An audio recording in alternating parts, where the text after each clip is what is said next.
چلو بھائی دیکھو اب میں کیا کرتا ہوں. یہ کتاب ہے صحیح بخاری اردو ترجمے کے ساتھ. اچھا مولانا عمر دراز ہے، پتہ نہیں کیا اس نے ترجمہ کیا، جلد نمبر 5. ٹھیک ہے نا؟ ٹھیک ہے. اس میں آپ کو لے کے چلتے ہیں. یہ حدیث ہے بھائی، یہ عبداللہ ابن عمر کا بیان ہے. وہ روایت کرتے ہیں اپنے ابا جان عمر سے. عمر نے بیان کیا کہ میری ملاقات عثمان سے ہوئی ہے، تو میں نے ان سے حفصہ کا ذکر کیا اور کہا کہ اگر آپ چاہیں تو اس کا نکاح میں آپ سے کر دوں. انہوں نے کہا میں سوچ کے بتاؤں گا. اس لیے میں چند دنوں کے لیے ٹھہر گیا. پھر انہوں نے کہا کہ میری یہ رائے ہوئی کہ ابھی میں نکاح نہیں کرنا. اس نے کہا میں نے شادی نہیں کرنی، جاؤ لے کے جاؤ اپنی بیٹی کو. عمر نے کہا پھر میری ملاقات ابو بکر سے ہوئی ہے، اور ان سے بھی میں نے یہی کہا کہ اگر آپ چاہیں تو میں آپ کا نکاح حفصہ سے بنت عمر سے کر دوں.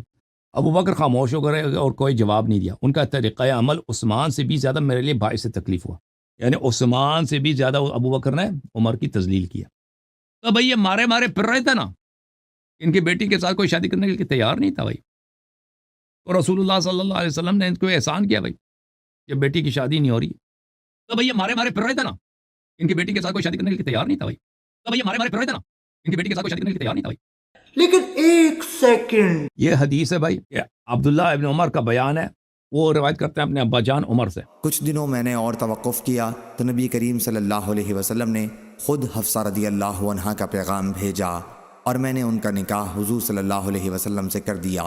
اس کے بعد ابو بکر رضی اللہ عنہ کی ملاقات مجھ سے ہوئی تو انہوں نے کہا شاید آپ کو میرے اس طرز عمل سے تکلیف ہوگی کہ جب آپ کی مجھ سے ملاقات ہوئی اور آپ نے حفصہ رضی اللہ عنہا کے متعلق مجھ سے بات کی تو میں نے کوئی جواب نہیں دیا. میں نے کہا کہ ہاں تکلیف ہوئی تھی.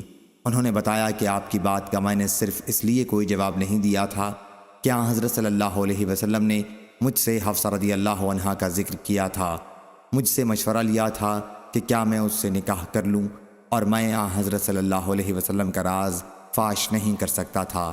اگر آپ حفصہ رضی اللہ عنہا سے نکاح کا ارادہ چھوڑ دیتے تو بے شک میں ان سے نکاح کر لیتا. صحیح بخاری حدیث نمبر 4005. تو بھائی یہ مارے پھر رہے تھے نا، ان کی بیٹی کے ساتھ کوئی شادی کرنے کے لیے تیار نہیں تھا بھائی. بہت تیز ہو رہا ہے، بہت تیز ہو رہا.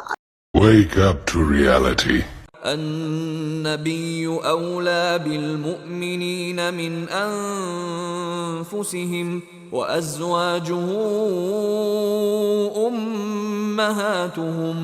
پیغمبر مومنوں پر ان کی جانوں سے بھی زیادہ حق رکھتے ہیں اور پیغمبر کی بیویاں لوگوں کی مائیں ہیں.